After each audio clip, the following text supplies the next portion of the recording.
नमस्ते दोस्तों, आज हम पढ़ेंगे विभाज्यता के नियम पार्ट 2। इसका जो फर्स्ट पार्ट है उसकी लिंक डिस्क्रिप्शन बॉक्स में दे दी है, आप जाकर देखें और इसको भी देखें। तो आज हम पढ़ेंगे दोस्तों 5, 6, 12, 15, 18, 25, 72, 88, 125, 625 तक के विभाज्यता के नियम को आज हम समझेंगे। तो चलें शुरू करते हैं 5 की विभाज्यता से।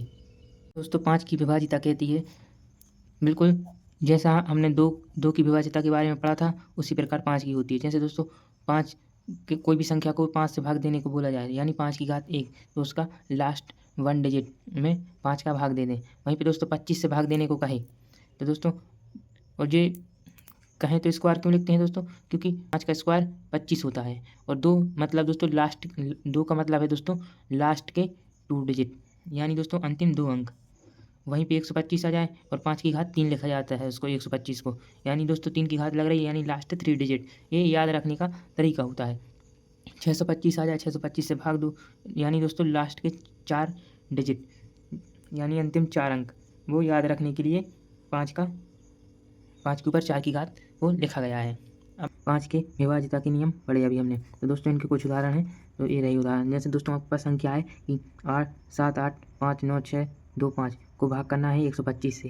अब दोस्तों आपने यहाँ पे देखा होगा कि 125 मतलब लास्ट के 3 अंक, यानी दोस्तों ये वाले लास्ट 3 अंक में 125 का भाग देंगे आप। तो 625 में 125 का भाग करेंगे तो चला जाए, यानी कि यह 125 की विभाज्यता है और शेष फल बचे तो वो विभाज्यता नहीं होगी, सिर्फ 0 आना चाहिए। अब दोस्तों अगर आप भाग करें तो दोस्तों आप 5 बार भाग दें तो 5 25, हासिल में 2, 5 दूनी 10 और 2 दोस्तों 12, हासिल में 1 और 5 एकम 5 और 1 6।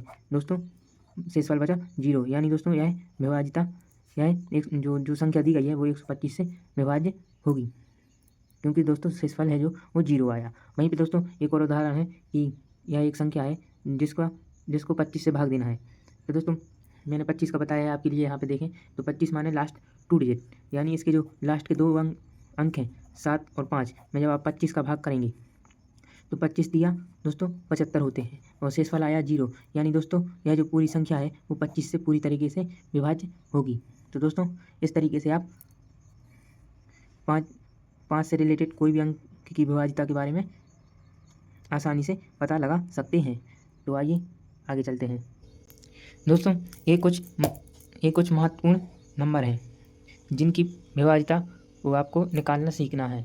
ये और आपसे कहे कि उससे 6 से भाग करें, तो यार 6 से विभाज्य होगी वही संख्या कि नहीं, तो उसको निकालने के लिए दोस्तों सबसे पहले आप इनके गुणनखंड तोड़ लें। तो दोस्तों इसको 2 और 3 में तोड़ सकते हैं, क्योंकि जब आप 2 और 3 को गुणा करेंगे दोस्तों 6 निकल के आता है, इसलिए क्योंकि दोस्तों आपको 2 की विभाज्यता का नियम पता है, मैंने इससे पहली वाली वीडियो में बताया है कि कोई भी संख्या 2 से विभाज्य है कि नहीं उसको कैसे निकाला जाता है, और आपने 3 की संख्या का भी पढ़ा है। उसी प्रकार दोस्तों 12 से भाग करने को आए तो दोस्तों आप 3 गुणक 4 के में तोड़ सकते हैं, क्योंकि 4 दिया होता है 12। और दोस्तों आपको 3 का नियम भी पता है, बताया रखा है मैंने इससे पहली वाली वीडियो में, अगर नहीं देखी है तो आप जाकर देखें। वो 15 से कहा जाए तो दोस्तों 3 गुणित 5 में 3 की, यहाँ पे 3 की विभाज्यता भी लगा दें और 5 की विभाज्यता भी लगा दें। अभी मैं एक दो एग्जाम्पल के माध्यम से भी आपको समझाऊंगा। अभी तो सिर्फ आप समझ लें कि अगर इन संख्या से भाग करने को आए तो आप कैसे करेंगे। वहीं पे दोस्तों अगर 18 से बोले दोस्तों आप 3 इसको 3 गुणित 6 के माध्यम से भी तोड़ सकते हैं, लेकिन ये गलत हो जाएगा। क्योंकि दोस्तों 6 का जो नियम है उसमें भी अलग लगेगा 2 और 3 का, इसलिए दोस्तों यह रॉन्ग हो जाएगा। तो आपको तोड़ना है 2 और 9 के माध्यम में, क्योंकि 9 दूनी 18 होता है, इसलिए 2 की विभाज्यता भी पढ़ी है हमने और 9 के बारे में भी हमने पढ़ा हुआ है। वहीं पे दोस्तों 72 कहा जाए तो दोस्तों होते 8 का मतलब होता है दोस्तों 2 के ऊपर 3 की पावर, तो दोस्तों लास्ट 3 अंक होते हैं। और वहीं पे दोस्तों 9 8 72 होते हैं, तो दोस्तों 9 का नियम भी हमने पढ़ रखा है। अब दोस्तों वहीं पे बोले 8 गुणित 11, क्योंकि 11 8 होते हैं दोस्तों 88।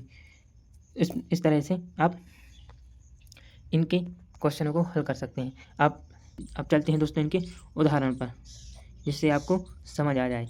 दोस्तों एक उदाहरण है कि 20745472 को 88 से भाग करें, तो इसका यह 88 से विभाज्य होगा, यह 88 से जो संख्या विभाज्य होगी कि नहीं उसको आपको ज्ञात करना है। तो मैंने आपको बताया है पहले 88 को बनाएं, 8 और 11 के माध्यम में तोड़ लें। अब दोस्तों 8 की विभाजिता को किस प्रकार से ज्ञात करते थे, 2 के ऊपर 3 की पावर, यानी दोस्तों लास्ट के 3 डिजिट दिए हैं 4 7 2 में जब आप 8 का भाग करेंगे तो 8 पंचे होते हैं दोस्तों 40, बच्चे 7 ऊपर से आ गए 2, 8 नाम 72, शेषफल आया 0, यानी दोस्तों यह संख्या 8 से पूरी तरीके से विभाज्य है। अब ज्ञात करना है कि 11 से है कि नहीं।